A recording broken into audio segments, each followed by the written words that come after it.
Hello guys, in this video we want to show you how to program or how to set the radio station of your Nissan Tiida after, for example, you change the battery or something else.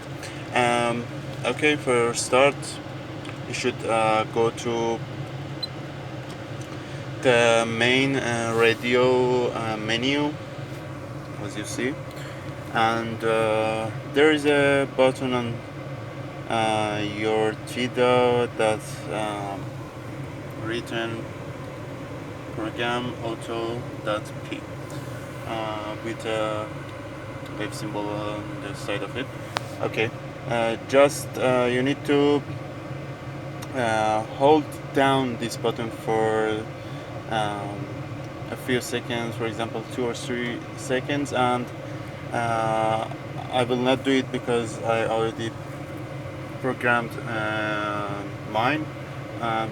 After you hold it, some message shows up here, and it takes about 20 seconds to